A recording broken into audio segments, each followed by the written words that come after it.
अस्सलाम वालेकुम वरहमतुल्लाहि वबरकातुहू। रब्बि इश्रह ली सदरी व यस्सिर ली अमरी वहलुल उक़दतम मिन लिसानी यफ़क़हू क़ौली। अल्लाह ताला से दुआ है कि अल्लाह ताला ये फ्रंट की लाइट्स ऑफ कर दीजिए, बैक भी चला दें।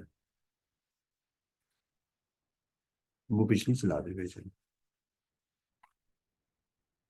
हमने सेल्स टैक्स में एक्टिव टैक्स पेयर को डिस्कस किया, कौन होता है, कैसे वो निकल सकता है उससे, रजिस्ट्रेशन कैसे और कहाँ होगी, ये बातें हमने डिस्कस की।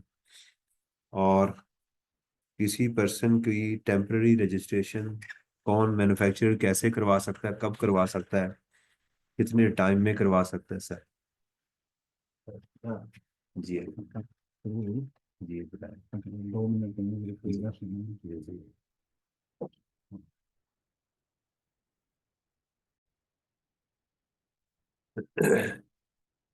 अच्छा जी, हमने अभी तक जो चीज़ें डिस्कस की उसकी गूगल ड्राइव के अंदर मैंने समरी अपलोड कर दी है। मैं आपको दिखा भी देता हूँ, आपने करना क्या है उसका। आपके साथ मैं स्क्रीन शेयर कर लूँ। अगर आप गूगल ड्राइव में जाएंगे तो आपको यहाँ पर कैफ मार्च 25 के अंदर सिस्टम ऑफ टैक्सेशन का material, sales tax, income tax अभी मेरा ख्याल है खाली एक दो चीज़ें पड़ी हुई हैं, इसको मैं पॉपुलेट करूंगा। तो सेल्स टैक्स में अगर आप जाएंगे,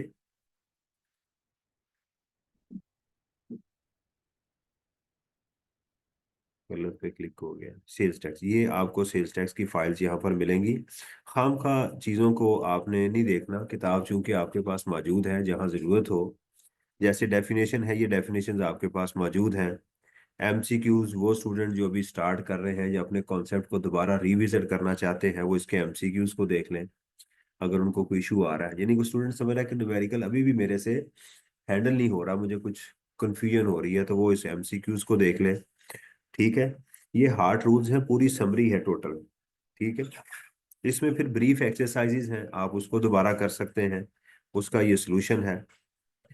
थैंक यू।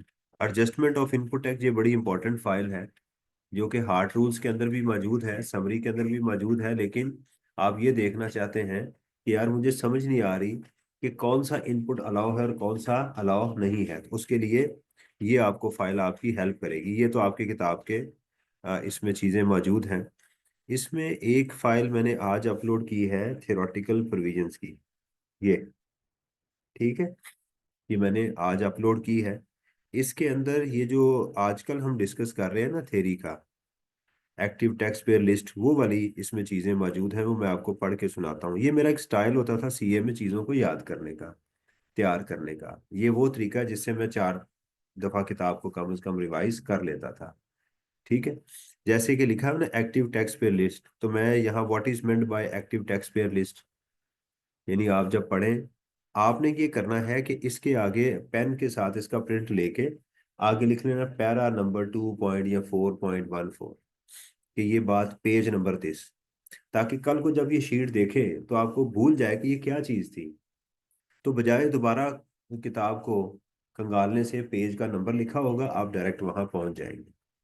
ठीक है, इसी तरह अगर आप इसमें देखेंगे हार्ट रूल जो मैंने दिए हुए हैं, मैंने ये फाइल डाउनलोड कर ली है यहाँ पे सारी। आप भी चाहें तो पूरा फोल्डर अपने सिस्टम में डाउनलोड कर सकते हैं। यहाँ पर ये हार्ट रूल जो है, ये यानी ओवरऑल डिस्कशन जो है इसके अंदर पूरी की हुई है। अगर आप इस पूरे डॉक्यूमेंट को पढ़ेंगे तो तकरीबन 80-90% आपको यहाँ से मिल जाएगा, कि समरी, एक ओवरव्यू आपका क्लियर हो जाएगा। ये वो चीज़ें यहाँ पर मौजूद है। इसी तरह आप इसके आगे अपनी किताब का नंबर लिख सकते हैं। अगर कहीं कोई चीज़ मेंशन है या मज़ीद देखना चाहते हैं तो इसके ऊपर आप लिख सकते हैं। ठीक है, इसी तरह आप देखें तो इसके अंदर मैंने एक टेम्पलेट भी दिया हुआ है इसके अंदर, सेल्स टैक्स के अंदर। इसके अंदर सेल्स टैक्स का एक टेम्पलेट मैंने क्वेश्चंस का, कि अगर अपोर्शनमेंट के साथ हो, रेजिजुअल इनपुट टैक्स हो, तो क्या क्या चीज़ें उसमें पॉसिबली आ सकती हैं, मैंने ये बना के आपको, अभी तक मैंने इससे आगे नहीं काम किया, मुझे याद करवाइएगा। मैंने अभी वर्किंग 1 और वर्किंग 2 को किया हुआ है। ठीक है, ये देखें कितनी सारी आइटम्स हैं जो पेपर में आई हैं, मैंने यहाँ पर लिखी हुई है। इसको भी देखा जा सकता है कौन सी चीजें ऐड होनी है और कौन सी चीजें माइनस होनी है। ये भी इसमें मौजूद है। सेल्स टैक्स के जो कंटेंट्स हैं जो हम बना रहे थे, ये खाली फाइल होगी, ये है। ठीक है, ये मैं कंटेंट्स बना रहा था, फिर मैं इसको भूल गया, इसको छोड़ दिया मैंने। ठीक है, ये संडे के जो प्रैक्टिस के क्वेश्चन थे, और ये उसके क्वेश्चंस जो हमने प्रैक्टिस किए थे। ये समरी है, अगर आप सेल्स टैक्स की देखना चाहें तो। ये थ्योरेटिकल प्रोविजंस हैं जो आजकल हम कर रहे हैं, ताकि आपको पता हो कि मटेरियल को यूज कैसे करना है। तो इसमें पहली चीज आ गई एक्टिव टैक्स पे लिस्ट। व्हाट इज, इससे मुराद क्या है, क्या कब एक पर्सन को एटीएल से रिमूव किया जाएगा। आपको इस लाइन को पढ़ने के बाद सोचना होता है कि वो क्या, कब कब रिमूव किया जाएगा, क्या वो काम करेगा। यानी ये लाइन पढ़ने के बाद अब आपने अपनी मेमोरी को रिकॉल करना है, उसको पढ़ना है कि भी अच्छा ये चार चीजें थी, पांच थी, ये किसी दोस्त को सुनाए।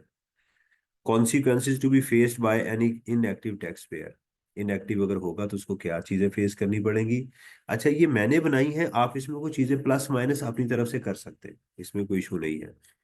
एटीएल स्टेटस कैसे रिस्टोर होगा, कैसे वापस आप एटीएल में आएंगे, उसका तरीकेकार। किसको रजिस्टर्ड होना है, how and where to apply attachment with the application. और अटैचमेंट्स क्या होंगी, बायोमेट्रिक वेरिफिकेशन कैसे की जाएगी। जैसे हमने कहा ना कि कंपनी या उसका डायरेक्टर या एओपी हर साल जुलाई में जाके बायो वेरिफिकेशन करवाएंगे, ये चीज़ें। टेम्पररी रजिस्ट्रेशन, मैन्युफैक्चरर करेगा 72 दिनों के, 72 घंटों के अंदर उसको रजिस्ट्रेशन मिल जाएगी 60 दिनों के लिए। उसकी राइट्स क्या है और उसकी ऑब्लिगेशंस क्या है, ये आपने सोचना है। उसके क्या हकूक हैं और क्या ऑब्लिगेशंस हैं। कंपलसरी रजिस्ट्रेशन किन लोगों को की जाएगी, कैसे की जाएगी, और अगर किसी को गलती से कर दिया जाए तो फिर कैसे उसको दोबारा उसकी रजिस्ट्रेशन कैंसिल होगी। क्या आप अपने पर्टिकुलर्स को चेंज कर सकते हैं रजिस्ट्रेशन के या नहीं, क्वाइफ जिसे कहते हैं। क्या अपनी लोकेशन भी आप चेंज, जुरिस्डिक्शन चेंज कर सकते हैं। Cancellation of multiple registration. फिर डी रजिस्ट्रेशन हमने बात की। Suspension, reason of suspension, consequences of suspension, notice आपको मिलेगा। रिवोकिंग ऑफ सस्पेंशन, कैसे रिवोक हो जाएगी, कैसे आप सस्पेंशन से वापस आ सकते हैं। और आज है ये ब्लैक लिस्टिंग। ये ब्लैक लिस्टिंग के आगे मैंने एक रूल लिखा हुआ है, 7, 15 और 90। 7, 15 और 90, ये क्या चीज़ है ये मैं बता देता हूँ। आपको सस्पेंड करने के 7 दिन के अंदर अंदर नोटिस आएगा, उसमें आपको 15 दिनों का टाइम मिलेगा, और 90 दिन के अंदर अंदर आपका फैसला कर दिया जाएगा कि आपने ब्लैक ब्लैक लिस्ट होना है या रिस्टोर होना है। ये मैंने 7, 15 और 90। ठीक है, आप इसको ऐसे कर सकते हैं, 7 दूनी 14 तो 1 15, तो 15 6 90। समझ आ गई। याद ही करना है ना, याद ही करना है ना कि ब्लैक लिस्टिंग का क्या रूल है, कि नोटिस 7 दिन के अंदर भेजना होगा, वरना ब्लैक लिस्टिंग खत्म हो जाएगी। उसको आगे 15 दिन का टाइम दिया जाएगा शो काज नोटिस के लिए भी, 15 दिन के अंदर आप अपनी, और उस हेयरिंग के बाद 90 दिन के अंदर या तो उसको ब्लैक लिस्ट कर दिया जाएगा या रिस्टोर कर दिया जाएगा। तो 7, 15, 90 का ये आप याद करना है ना चीज को। तो ऐसे किया जा सकता है। 7 कहाँ से आ गया, हफ्ते में 7 दिन होते हैं। 15 कहाँ से आ गया कि 7 2 14 और +1, 15 हो गए। ठीक है, और ये आधा महीना जो है वो 15 दिन बनते हैं ना। अगर 4 दिन चौथाई करें तो हफ्ते को हम कहते हैं ना। तो इस तरह से करके आप कर सकते हैं।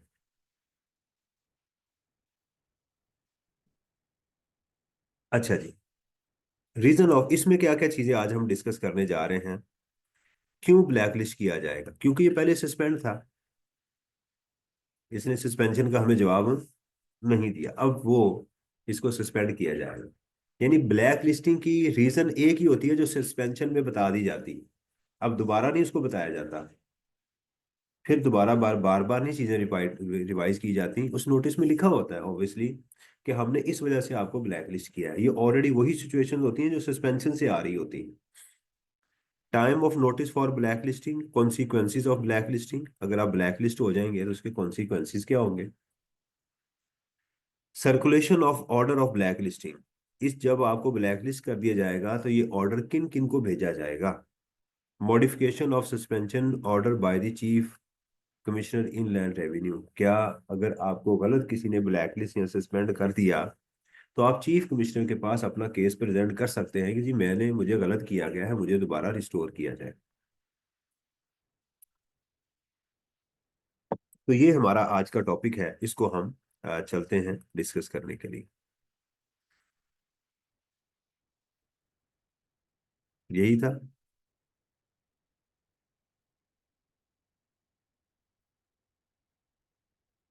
कितने लोगों ने टेस्ट दिया आप लोग? एक, दो, तीन, चार, पाँच। आप लोगों ने टेस्ट क्यों नहीं दिया? नहीं दिया क्यों नहीं, मेरा ये सवाल है। हाँ? आपने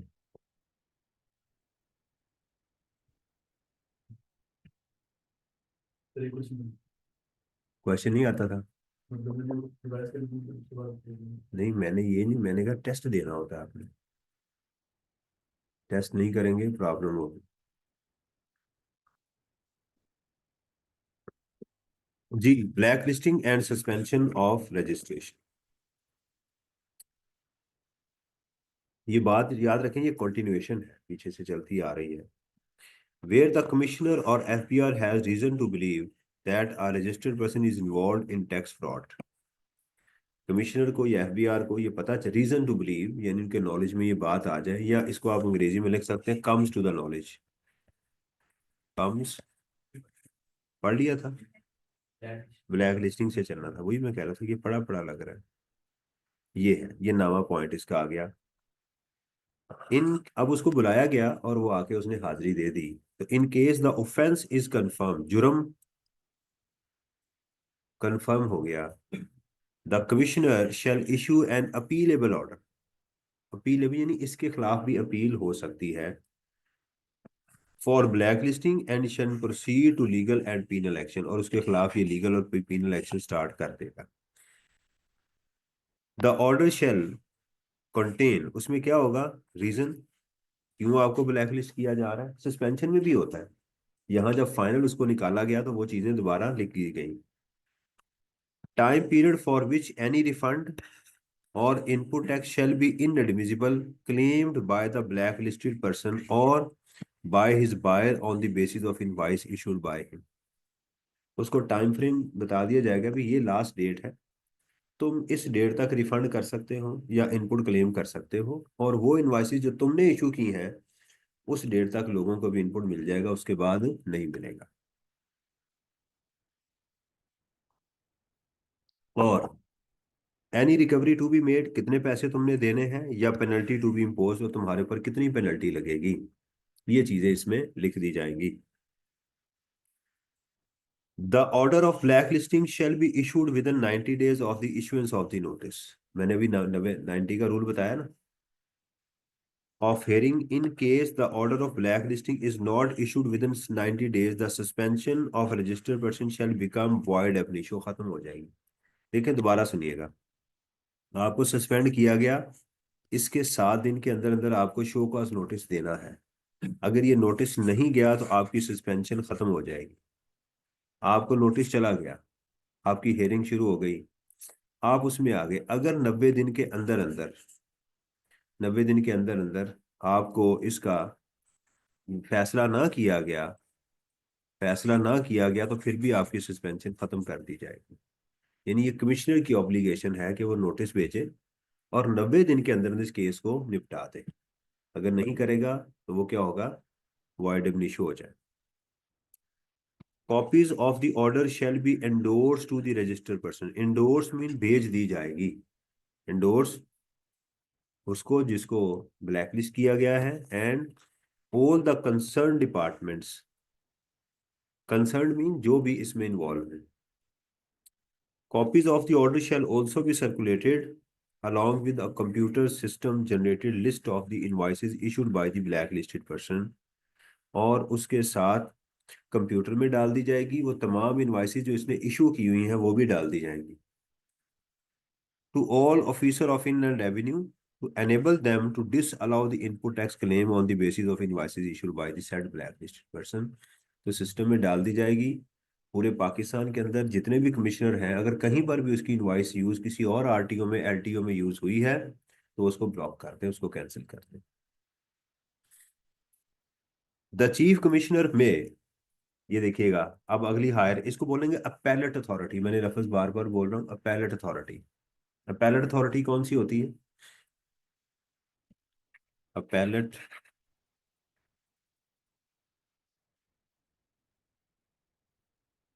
authority mean higher authority. Higher authority को कहते हैं। जैसे असिस्टेंट कमिश्नर की पैलेट अथॉरिटी चीफ कमिश्नर है, कमिश्नर की पैलेट अथॉरिटी चीफ कमिश्नर है, उसकी पैलेट अथॉरिटी कमिश्नर अपील है, उसकी आगे पैलेट ट्रिब्यूनल है, उसकी हाई कोर्ट, उसकी सुप्रीम कोर्ट, यानी उससे तो ये लफ्ज अपैलेट होता है। इस तरह एक इदारा भी है जिसका नाम है अपैलेट ट्रिब्यूनल, जो टैक्स डिपार्टमेंट से ऊपर होता है। ओके। द चीफ कमिश्नर, देखें इसको भी दा लगा हुआ है, में either of its own motion, जिसको सुओ मोटो एक्शन कहते हैं, और on application made by the registered person, examine order of suspension and blacklisting, and after making such inquiry as necessary may modify the order as may be deemed fit। वो इसको change कर सकता है। अब आप देखें इसमें कितने सारे क्वेश्चन बन सकते हैं एग्जाम के अंदर, कि जी आपको सस्पेंड कर दिया गया, बताएं क्या होगा। आपको ब्लैक लिस्ट कर दिया गया है, बताएं अब आप क्या कर सकते हैं। आप जबकि गलत आपको किया गया था, फिर आप क्या करेंगे? अगर आपको सस्पेंड कर दिया गया, तो आपको अपनी जस्टिफिकेशन देनी चाहिए, जी मैंने कोई गलती नहीं की, और अगर की है तो उसको ठीक करें। इस तरह अगर आपको ब्लैक लिस्ट कर दिया गया, तो आपको किसको अप्लाई करना है? चीफ कमिश्नर को, कि जी मेरे साथ ये जुल्म हुआ है, तो प्लीज इस सस्पेंशन को मेरी खत्म किया जाए। Is it clear?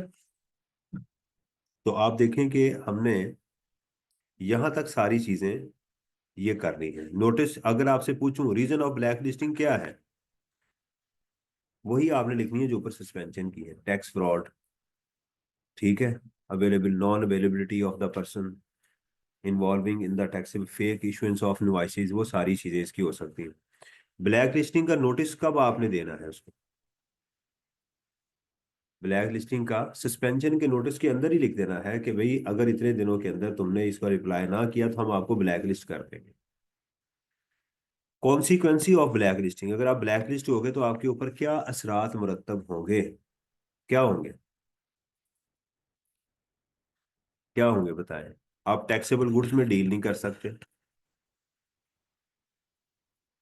राइट? आपको इनपुट नहीं मिलेगा, जिन लोगों को आप सेल करेंगे उनको भी इनपुट नहीं मिलेगा, आपको रिफंड नहीं मिलेगी, आप इंपोर्ट नहीं कर सकते। अंडरस्टैंड? ये सारे कॉन्सिक्वेंसेज आपको फेस करना पड़ेंगे। ठीक है जी। Circulation of order of black listing, इसको भी भेजा जाएगा, और बाकी कंसर्न डिपार्टमेंट को भी भेज दिया जाएगा। कौन मॉडिफाई कर सकता है? चीफ कमिश्नर इनलैंड रेवेन्यू, ये इसको मॉडिफाई कर सकता है। फाइन। ऊपर नोट से लेके आया 15 डेज का इशू शो का ये नोटिस, फिर एक 7 दिन बताया ना, फिर 15 दिनों के अंदर अंदर जो सामने उसको ब्लैक लिस्टिंग है, फिर आगे एक सर एक 90 दिन भी है, फिर कितना दिन है। मैं बता देता हूँ, देखें, मैं आपको डेट के हिसाब से बताना शुरू करता हूँ। लेट्स सपोज कि 27 ऑफ नवंबर 24 को उसको सस्पेंड कर दिया गया।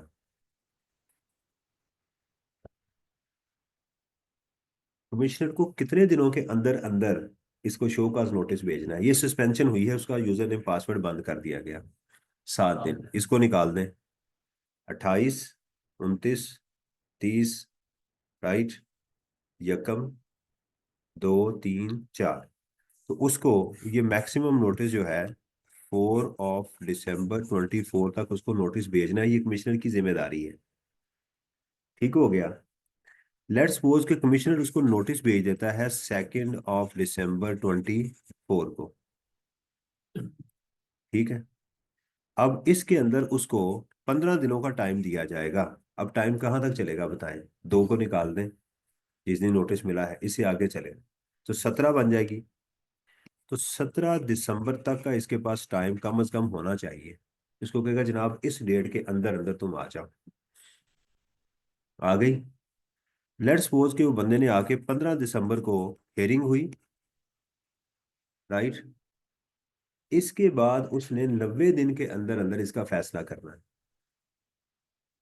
ये है टाइम फ्रेम, अब समझ आई। 7, 15 और 90, ये बताया जा रहा है। The order of shall be issued with in 90 days of the issuance of the notice of the hearing. अगर उसने उसको नोटिस ऑफ द हेयरिंग कब दिया हुआ है, 2 को, ये कि भी जनाब आप आ जाओ मेरे पास, इसके आगे 90 दिन, यहां से 90 दिन उसके गिनने शुरू हो जाएंगे। यानी जिस दिन मैंने कहा हेयरिंग के लिए आ जाओ, उसके बाद 90 दिन तक कमिश्नर ने उसका फैसला निपटाना है। क्लियर हुई बात कि नहीं? इसके पास ये टाइम ये है कि ये 15 दिन के अंदर अंदर जवाब दे सकता है। ये टैक्स पेयर के पास टाइम है। इस दिन के बाद कमिश्नर के पास 90 दिन है कि वो इस फैसले को निपटा दे। मैंने रिप्लाई अगले 15 दिन के अंदर देना है। कमिश्नर बाद में भी बुला लेते हैं, 15 दिन बाद तो मैंने उसको अप्रोच किया ना। वो 90 दिन तक जब चाहे मुझे बुला सकता है। अब कमिश्नर के 90 दिन 2 से स्टार्ट हो जाएंगे, उसके ये बाद 2 तो से, और जज। मेरे 15 दिन 2 से स्टार्ट हो जाएंगे। मैंने 2, उसको 15 दिन के अंदर अंदर लाजमी उसका रिप्लाई देना है। लेकिन कमिश्नर को लॉ ने 90 दिन दिए हैं। जाहिर बात है वो जांच पड़ताल करेगा, दोबारा चीजें देखेगा। बहुत सारे लोगों को अप्रोच करना पड़ता है जिसको उसने इनवाइसेज इशू की होती हैं, जिनसे इसने इनवाइसेज ली हुई हैं। वो सारा करना पड़ेगा ना, बार बार हेयरिंग्स होती है। ये चीज है। क्लियर हुई बात? अब है जी रिकॉर्ड्स। अच्छा, ये इंपॉर्टेंट है, बारहा एग्जाम में टेस्ट हुआ है। तो बस ये आपने जरा इसको याद कर लीजिएगा। रीड एंड क्रैम, इसको आपने करना है। इसमें अगर आपको कुछ समझ ना आए तो मुझे बता दें। बस लिखा हुआ है परचेज इंपोर्ट, इसमें समझाने वाली कोई चीज़ मुझे नज़र नहीं आ रही जो मैं आपको समझाऊं। यानी आपका काम है कि आपने इसको याद करना है। ये हमारी होगी जी बात कंप्लीट। अब आते हैं कि महीना ख़त्म हो गया, अब आपने रिटर्न फाइल करनी है। अब मैं आप साथ साथ आपको डॉक्यूमेंट्स भी दिखा रहा हूँ। रिटर्न, अब जरा देखिएगा इसके क्या क्या इश्यूज हैं जो यहाँ पर हमें मिलेंगे। रिटर्न कैसे फाइल की जाएगी? क्या आपसे पैसों के साथ साथ उसकी क्वांटिटी का भी पूछा जा सकता है या नहीं पूछा जा सकता? एक है, मैं कह रहा हूँ मैंने 50 लाख की सेल की है। बाज लोगों से डिपार्टमेंट कहता है कि मुझे बताओ कितनी चीजें बेची हैं, कौन सी थी, कितनी प्रोड्यूस की हैं। इसको कहते हैं क्वांटिटी। क्वांटिटेटिव डिटेल्स भी मांगी जा सकती है। एनुअल रिटर्न क्या होती है और स्पेशल रिटर्न क्या होती है? क्या आप रिटर्न जो फाइल करनी है उसमें एक्सटेंशन मिल सकती है? कितने दिनों की मिल सकती है, उसका तरीकेकार क्या है? अगर कमिश्नर आपको एक्सटेंशन देने से रिफ्यूज कर दे तो फिर आप किसके पास जाएंगे? ऑब्वियसली उसके अबू के पास जाएंगे। कौन है इनके अबू? Chief commissioner. अगर रिटर्न में कोई गलती हो जाए तो कैसे रिवाइज करेंगे? और फाइनल रिटर्न से क्या मुराद है? ये हमारी रिटर्न की चीजें हैं। रिटर्न से मुराद क्या है कि you are giving your information to the tax department. इससे जो अगली चीज आ रही है ना, audit and assessment, the reaction of the tax department against your return. पहले देखिए, जैसे आपने पेपर दिया, ये समझे कि जैसे मैंने अपनी इंफॉर्मेशन, महीना कंप्लीट हो गया ना, तो मैंने इस महीने के कंप्लीट होने के बाद अपना इंफॉर्मेशन डिपार्टमेंट को प्रोवाइड करनी है। ठीक है। अच्छा, इसके अंदर मैंने आपको रिटर्न दिखाई थी, सेल्स टैक्स रिटर्न नहीं दिखाई थी? चले, मेरे पास शायद इधर पड़ी हो।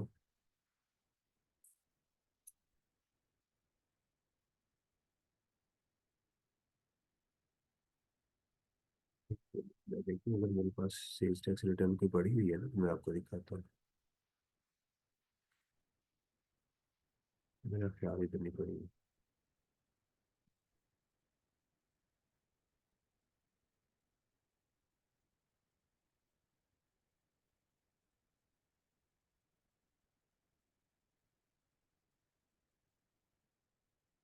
सेल्स टैक्स रिटर्न में अब समझे कि आप एक सॉफ्टवेयर यूज कर रहे हैं, एक सेलर है और एक बायर है। एक सेलर है और एक बायर है। आप बताएं कॉमन सेंस क्या कहती है, पहले सॉफ्टवेयर में आयरस में डेटा किसको डालना चाहिए, इंफॉर्मेशन किसको डालनी चाहिए, सेलर को या बायर को? सेलर को, शाबाश। किसको डालनी चाहिए? सेलर को। सेलर अपनी 10 तारीख तक, 10th of the next day, यानी अगर लेट्स सपोज कि हम बात करें जैन 24 है ना, 25, तो सेलर अपनी सेल की इंफॉर्मेशन 10th ऑफ Feb 25 तक डाल देगा। अब बायर जो है इसके, उनको नजर आनी शुरू हो जाएगी। उसके बाद आगे उनके पास 5 दिन और होंगे, तो 15 तारीख तक वो अपनी परचेज की इंफॉर्मेशन डाल देंगे। यानी ये बायर जिसको सेल कर रहा है ये अपनी सेल 10 तक डालेगा, और ये जो यानी ये भी तो किसी का सेलर है ना, जो बायर है किसी का सेलर तो है। तो तमाम सेल्स टैक्स के लोग सबसे पहले अपनी सेल की इंफॉर्मेशन 10 तारीख तक पुट कर देंगे सॉफ्टवेयर के अंदर, ताकि जिन्होंने इनसे चीजें खरीदी हैं उनको अगले 5 दिनों में डेटा शो होना शुरू हो जाए। वो करते क्या है कि अपने वो जाते हैं फॉर्म के अंदर, क्लिक करते जाते हैं, इनवॉइसेस उनको नजर आना शुरू हो जाती है। जैसे मैसेज नहीं आ जाता आपको व्हाट्सएप के ऊपर, इसी तरह वहां मैसेज आ जाते हैं कि फलां फलां बंदे ने आपकी सेल शो की हुई है। आप क्लिक करते जाएंगे तो इनवॉइसेस ऐड करवाते जाएंगे, हाँ ये भी सेल है, ये भी है, ये भी है, ये भी, सारी सेल्स आप उसमें इनपुट ऐड कर देंगे। इसको कहते हैं एनेक्जर सी। एनेक्जर कहते हैं जो चीज साथ अटैच होती है। यानी एक होता है मेन फॉर्म, एक उस फॉर्म के साथ नीचे कुछ फॉर्म लगे हुए होते हैं, ऊपर सिर्फ ये लिखा होगा परचेजेस। तो उस पर आप क्लिक करेंगे तो वो आपने परचेजेस कहाँ कहाँ से ली है पूरी डिटेल नीचे लगी हो।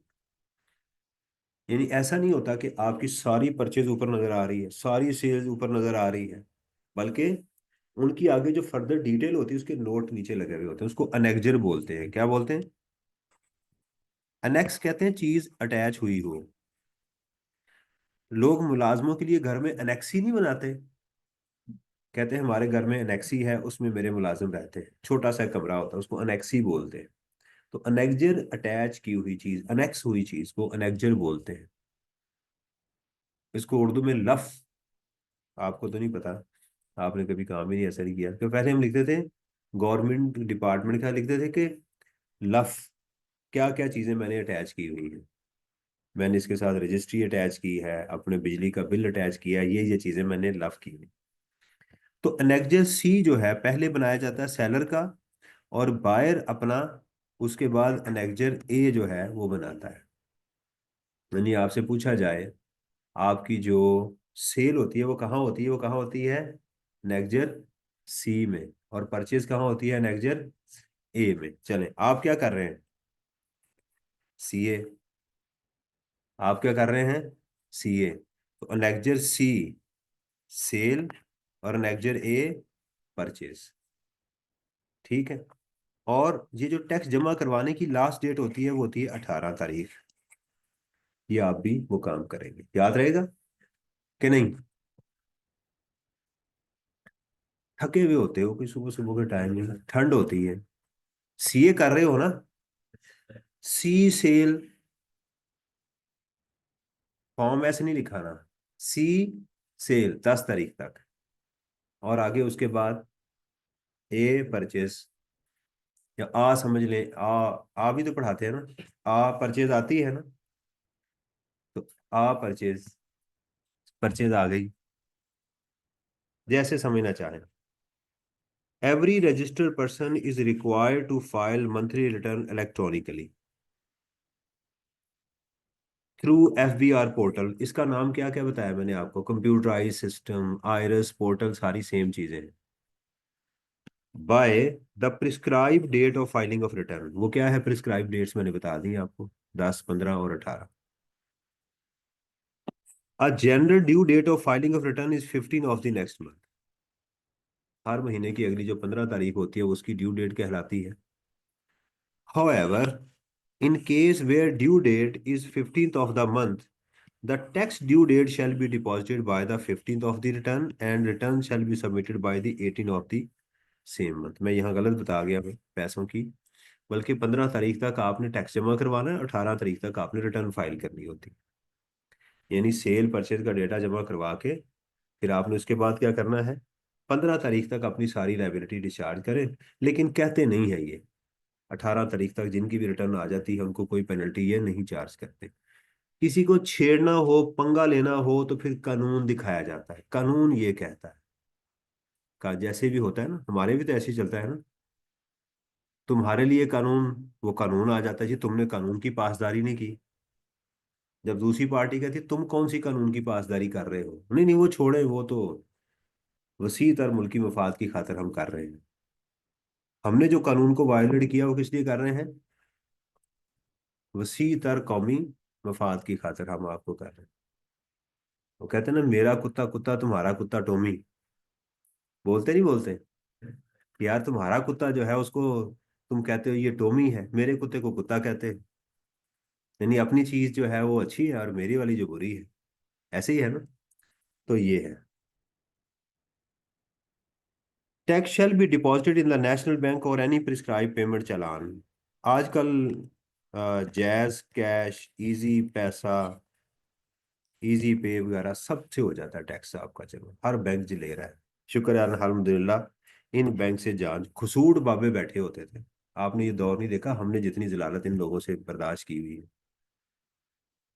कि ये मैनुअल हम जमा करवाने जाते थे टैक्स, रात को 12-12 बजे तक हमारा बॉस कहता था कि आज 12 बजे है, तुम्हें कुकड़ खिलाएंगे, जाना नहीं है घर।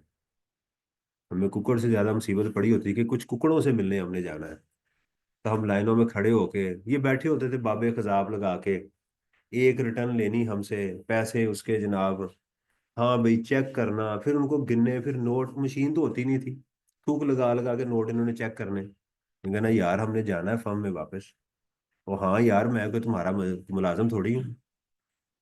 ऐसे ही, यानी गवर्नमेंट के मुलाजिम थे ना, बादशाहत थी उनकी।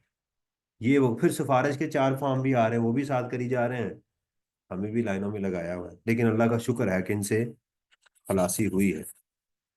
अभी भी इनको देखें, जो पुराने बाबे बैठे नेशनल बैंक चले जाए, अब इनको सॉफ्टवेयर दे दिए हैं। तो ये वो जो क्लिक करते हैं ना, वो ऐसे ऐसे करके रिफ्लेक्सेस कम होते हैं ना, वो ऐसे, अब मिसाल के तौर पर उसने होम पे क्लिक करना है, तो ये ऐसे ऐसे जाके ना, अब पढ़ेगा सारा, फिर जाएगा होम पे, कहेगा होम आ गया है, उनके को यार जल्दी करो, क्या जल्दी करूं, गलत कर दूं, पैसों का मसला है।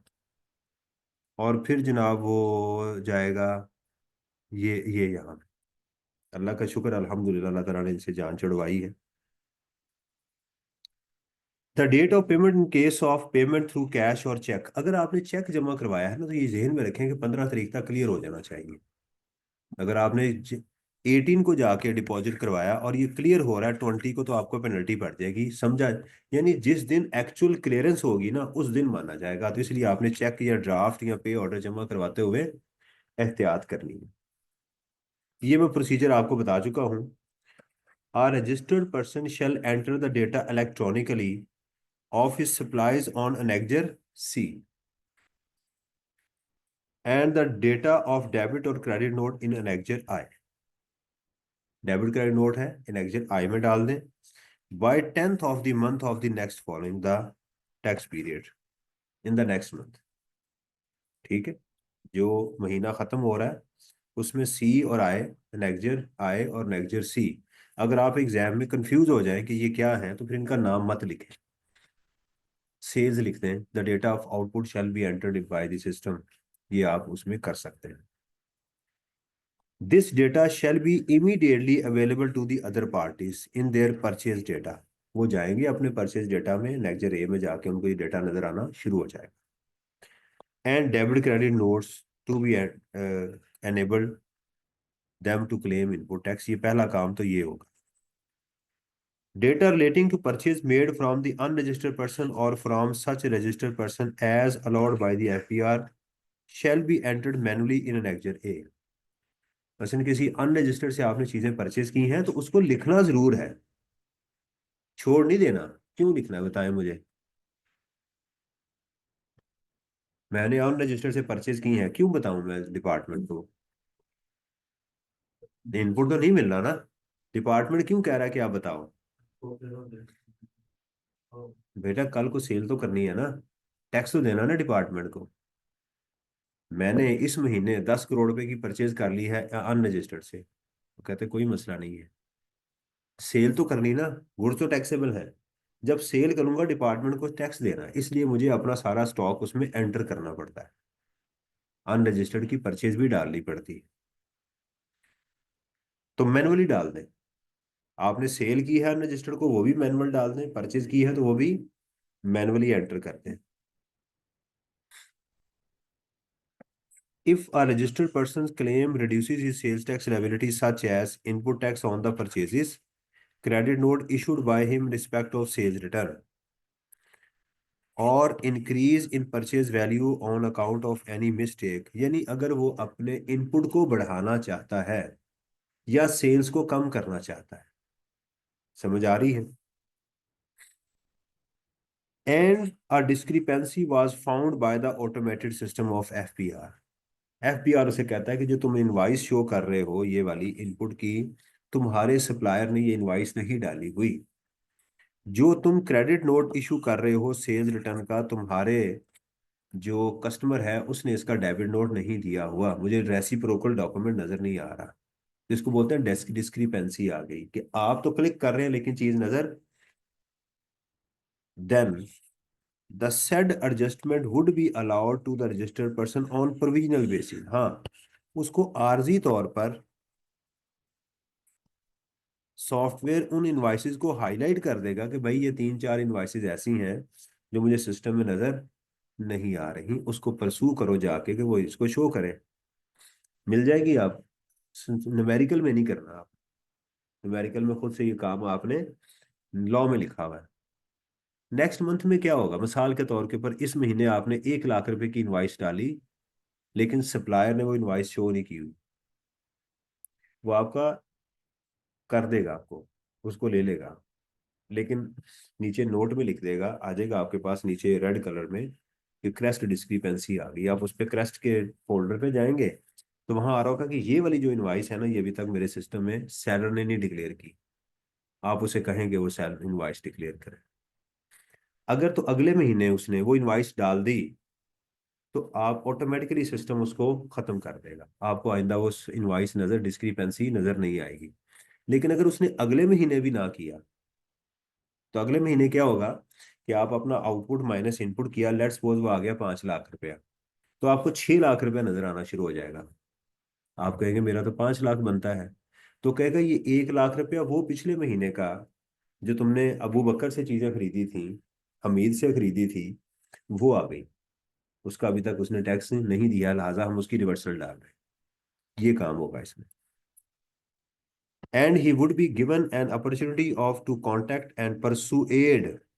परसुएड क्या कहते हैं, मिन्नत तरला करना। हाँ जी, आपकी मेहरबानी है, उसको कहें the other party to resolve the discrepancy by declaring output. वो डिक्लेयरिंग आउटपुट करे। If the discrepancy is resolved, then the objection raised by the automated system shall stand settled। अगर उसने इस इनवाइस को शो कर दिया तो आपका ऑटोमेटिकली ये खत्म हो जाएगा। If discrepancy is not resolved by the last date of the month in which the return is required to be filed, then adjustment earlier allowed, यानी पिछले महीने में, on provisional basis shall be adjusted or recovered from the registered person। उसके input को, उसके tax को बढ़ा दिया जाए। ये चीज होगी। अब क्लियर होगी बात? तो ये एग्जाम में आपसे नॉर्मली ये भी पूछा जा सकता है कि write down the provisions relating to the filing of sales tax return electronically. तो आप फिर ये सारी बातें आप उसमें ब्रीफ लिख सकते हैं कि अभी पहले ये होगा, फिर ये होगा, फिर ये होगा। उसमें बेशक नंबर के मुताबिक डिस्क्रिपेंसी को ना लिखें, बस लिख दें कि जी ये होगा, पहले ये होगा, डिस्क्रिपेंसी ना लिखें। लेकिन देख लें अगर नंबर उसके 8 है, 9 है, 10 है, तो फिर डिस्क्रिपेंसी को भी लिख दें। समझ आ रही कि नहीं? क्या चीजें आपको पढ़ाई, ई फाइलिंग कैसे होगी बताएं।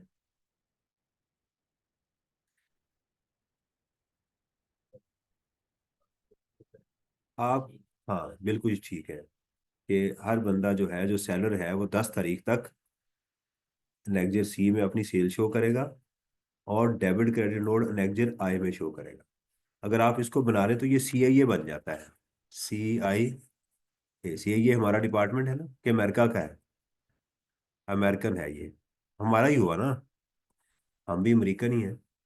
बस अमेरिका ने हमें एक्वायर नहीं किया हुआ, हमें सौतेला बच्चा समझता है, लेकिन काम तो वही हमारे कर रहा है ना। लोन कर्जा हमें वो देता है, पाल हमें वो रहा है, सारा कुछ वो कर रहा है, पॉलिसी हमारी सारी वो बनाता है, तो हमारा इदारा हुआ ना। भाई ये है कि जरा हम अपने इदारे में नहीं, हमें अपने मुल्क में नहीं जल्दी आने देते, ये एक अलग बात है, लेकिन हमें ऑन तो करते हैं ना कि पाकिस्तान हमारा है, हम पाकिस्तानी हैं।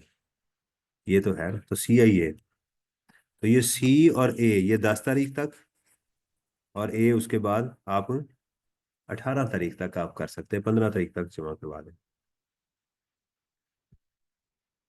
जी। और ये बातें क्लियर होगी, याद कर लेंगे, लिख लेंगे। क्वांटिटेटिव डिटेल्स रजिस्टर्ड मैन्युफैक्चरर, ये किसके लिए है? सिर्फ मैन्युफैक्चरर के लिए है। अब आप जब जाएंगे ना इस डॉक्यूमेंट में, इसका जब प्रिंट लेंगे तो आप लिख देंगे ओनली फॉर, अपने हाथ से लिख लेंगे, मैन्युफैक्चरर्स के लिए है। यानी आपने इसके प्रिंट लेके इसको बुक शॉप पे प्लेस करवा दीजिएगा इकबाल, इसको। तो आपने इसके आगे अपने मुताबिक नोट्स लिखने हैं, ताकि जैसे मैंने कहा ना 4 दफा किताब को रिवाइज करना है, ताकि आप इसको रिवाइज कर सके। Of the specified goods, specified goods क्या है? नीचे लिखा हुआ है, जैसे शुगर है, सिगरेट्स हैं, पेपर, सीमेंट, रेफ्रिजरेटर, इन चीज़ों को वो चाहे तो आपसे उनकी क्वांटिटेटिव डिटेल्स मांग सकता है। कितनी बनाई, कितनी बेची, कितनी मौजूद हैं, ये आपसे मांगी जा सकती है। हर कंपनी एनुअल रिटर्न भी फाइल करेगी, मंथली भी, और डिपार्टमेंट जिससे चाहे स्पेशल रिटर्न भी मांग सकता है, कभी भी क्वार्टरली मांग सकता है। एफबीआर के पास ये अथॉरिटी मौजूद है। ठीक है। तो हर कंपनी एनुअल रिटर्न फाइल करेगी। अब देखिए रिटर्न की कितनी टाइप्स आ गई। Normal, annual, special, final. आप बताएं क्या फर्क है सब में? नॉर्मल तो हर महीने होगी, एनुअल हर कंपनी करेगी, स्पेशल जिससे एफबीआर चाहे स्पेशल मांग सकता है, और फाइनल जब आप डी रजिस्टर होंगे। ऊपर हम पढ़ के आए हैं, जब आप डी रजिस्टर हो जाएंगे तो एक फाइनल रिटर्न अपनी सबमिट करवाएंगे। तो ये फर्क रखना, ये पेपर में आई हुई है चीजें। क्या मुझे एक्सटेंशन मिल सकती है? अब तो माशाल्लाह हर एक को एक्सटेंशन मिल रही है, मुल्क के अंदर भी एक्सटेंशन मिल रही है और बाकी भी। बिल्कुल, तो रिटर्न में क्यों नहीं एक्सटेंशन मिलेगी? For the purpose of extension, इसमें क्या सवाल आ सकता है? जरा सोचें, आपसे क्या पूछा जा सकता है एग्जाम में? कि मिस्टर हमीद पाकिस्तान से बाहर गया हुआ था, डेट उसकी लेट हो गई, अब बताएं वो क्या करे। तो आप उसको इसमें डालेंगे कि भाई एक्सटेंशन के लिए क्या कर दो। For the purpose of extension of time for filing of return the registered person is required to file an application to the commissioner, and the commissioner may grant extension of time up to 15 day. 15 दिन की उसको extension दे सकता है, commissioner के पास ये rights है। Normally मिल जाती है, लेकिन ये नहीं कि हर महीने ही आप डालते रहे 15 दिन की एक्सटेंशन, वो रोक देता फिर। If he satisfied that the applicant is unable to furnish the return, क्यों? Because of absence from Pakistan, बीमार था, मिस एडवेंचर हो गया, राइट, मोटरवे की मरम्मत हो रही थी कहीं, वो बेचारा फंस गया हुआ है। एनी अदर रीजन, कोई और रीजन भी हो सकती है। आपसे ये भी सवाल पूछा जाता है कि under what circumstances you can apply for the extension. तो फिर आप ये लिख देंगे, under the following circumstances I we can apply for the extension, हम उसके लिए अप्लाई कर सकते हैं। कहता है जी एक एक्सेप्शनल केसेस में लॉन्गर पीरियड भी दिया जा सकता है, जैसे कोविड आ गया था, ये इस तरह के हालात में अगर आपको कमिश्नर रिफ्यूज कर दे, तो आपने किसको जाना है, किसके पास? File to the chief commissioner. वो आपको मजीद 15 दिन की एक्सटेंशन या एक ज्यादा दिनों की एक्सटेंशन भी दे सकता है। रिवाइज्ड रिटर्न, अगर रिटर्न में गलती हो जाए, कुछ चेंज करना चाहें, बड़ा इंपॉर्टेंट है ये वाला, यानी अगर मैं देखूं तो सबसे ज्यादा इंपॉर्टेंट एग्जाम में ये वाला है, रिवाइज रिटर्न। क्या आप रिटर्न सबमिट हो चुकी हुई है, क्या उसको रिवाइज कर सकते हैं? बिल्कुल कर सकते हैं। A registered person may file a revised return with the approval, ये आपने लफ्ज याद रखना है, ये वाला, कमिश्नर की अप्रूवल के साथ विद इन 120 डेज, ये भी इंपॉर्टेंट है, ये याद रखना है। Of filing of the original return, original return जिस दिन फाइल की 120 दिन के अंदर अंदर आप कमिश्नर की अप्रूवल के साथ फाइल कर सकते हैं। इसमें एक रिलैक्सेशन है, 60 दिन के अंदर अंदर कमिश्नर की अप्रूवल नहीं चाहिए होती। टोटल टाइम कितना है आपके पास? 120 दिन का। लेकिन अगर पहले 60 दिनों में कर देंगे तो फिर अप्रूवल की जरूरत नहीं होती। However, commissioner's approval is not required where the return is revised within 60 days or where tax payable in revised return is more than the tax payable declared in the original return। हाँ, 60 दिन भी गुजर गए हैं लेकिन आप tax को बढ़ाना चाहते हैं, तो कमिश्नर कहता है जी क्या करना चाहते हैं, सॉफ्टवेयर कहता है क्या करना है? जी मैं टैक्स को बढ़ाना चाहता हूँ। कहते यार कोई नहीं, जमा करवाए। कैसे तेज है? कहते अगर आप पैसे देना चाहते हो 60 दिन के बाद भी ज्यादा, तो फिर कोई नहीं, जमा करवा दे, हमें पूछने की जरूरत ही नहीं है। लेकिन सॉफ्टवेयर उसको लॉक किया होता है, अक्सर सॉफ्टवेयर क्या करता है, उसको लॉक कर देता है। 60 दिन के बाद वो कहता है नहीं, अब वो पहले आप फिर एक एप्लीकेशन डालते हैं, वो आपको रिवाइज रिटर्न के लिए क्या करता है, ओपन करता है, एक्टिव होती है, फिर आप उसको रिवाइज करते हैं। 60 दिन के अंदर इसकी जरूरत नहीं है। अब एक बात सुनिएगा, ये एग्जाम में डिफरेंट तरीके से सवाल आ चुका हुआ है। If the return is revise on voluntary basis along with the payment of sales tax, आपको किसी ने पूछा नहीं, आपको खुद ही ख्याल आया, आपका जमीर जाग गया। जमीर आपका बेटा नहीं, जमीर लोगों के नाम भी होते हैं ना। जमीर जो जहनी जमीर होता है वो जाग गया कि यार मैंने गलती की है, यह गलती हो गई है, तो आप करेंगे, ठीक है, टैक्स जमा करवा दें, या कम है तो वो before receiving of notice for audit no penalty shall be impose, फिर आपको कोई पेनल्टी चार्ज नहीं की जाएगी। लेकिन ये कि आप चुप करके मीसने बन के बैठे रहे, मीसना समझते हैं, बैठे रहे, ऑडिट शुरू हो गया आपका।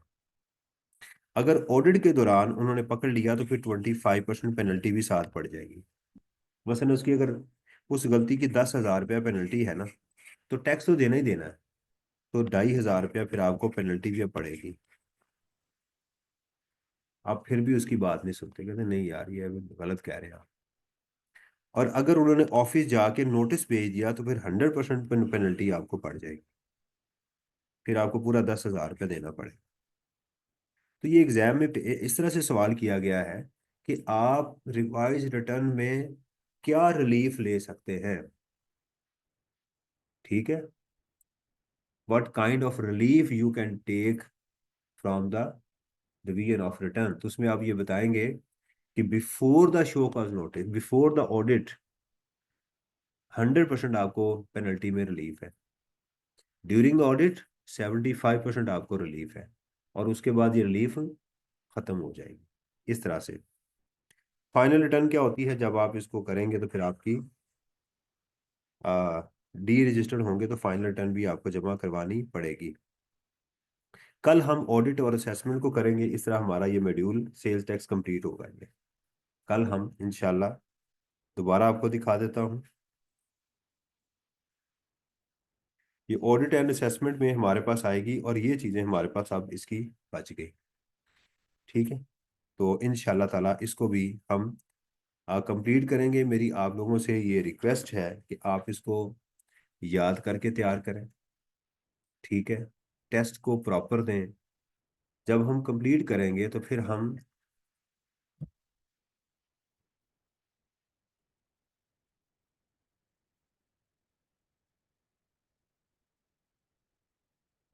इसको क्या करेंगे,